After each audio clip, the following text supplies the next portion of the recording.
And welcome to Rauta's one of the first 2022 releases. So far it's all been more or less 2021 or even older stuff.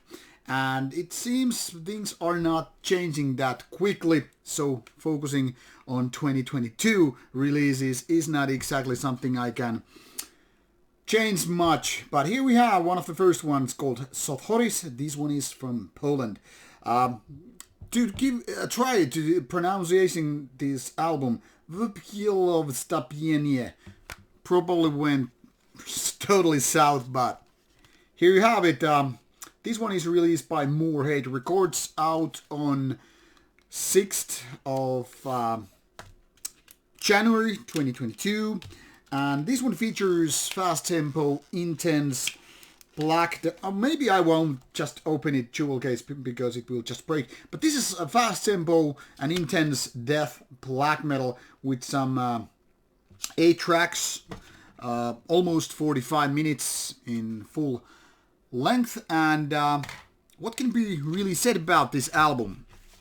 Now, technically speaking, this band that was founded in 2016 features on this second album rather unimaginative cover. Probably there is a story that will shed some light to it, but I don't have it. And to me, all this cover image is like, yeah, you probably had some of your favorite artists with a cool story and all on the cover, but for the rest of us, there's not much to tell. And this cover, yeah, it's a combination of black and mostly red colors, probably some kind of a modern art, which we should understand if we only were art fanatics. Anyway, this band was founded in 2016, and since then the band has released 2 albums, first in 2018, and the lineup has been very consistent since 2017, it seems, at least according to Metal Archives. Couldn't get any other information with the CD or so can't really question it too much. And the thing here is, if you ever been into modern style of Behemoth, that is when the band kind of abandoned its pure black metal and then ventured towards black death or even pure death metal, then you know pretty much what to expect from this release as well. This is, however, not just death metal, but kind of combination of black and death metal. From death metal side, the band has clearly taken some sort of heaviness, certain riffs, and growly vocals, which are definitely more on the death metal side. From black metal side, there's this certain kind of a darkness present, this a little bit sinister feeling, and also, of course, a little bit raspier vocals, and lots of riffs, which then again lend to black metal in style.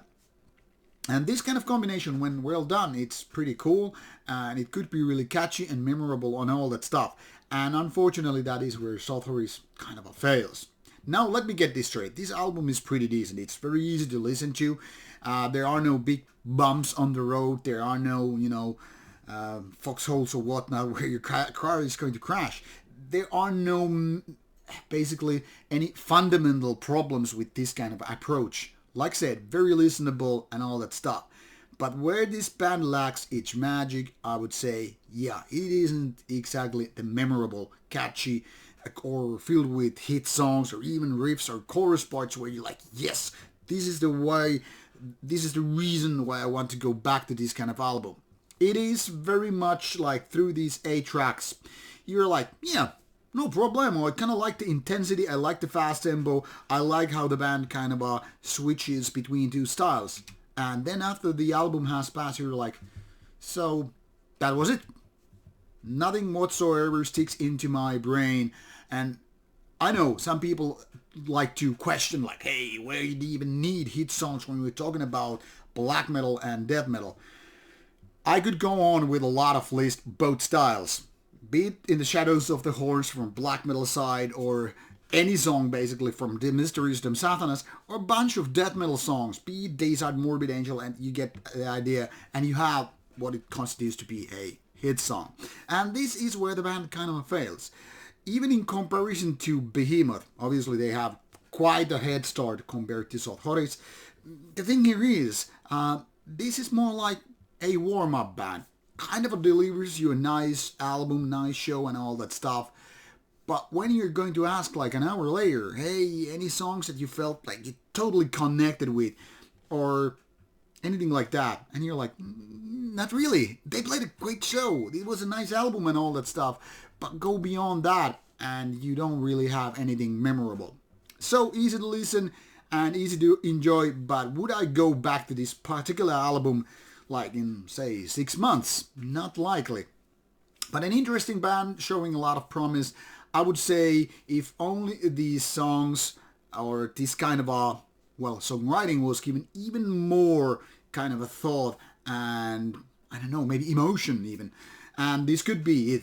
But so far it's just a warm-up band with a kind of decent output and decent production, good vocals and all that stuff. Nothing beyond that. Much like the cover here, doesn't do its impact it's probably meant to do.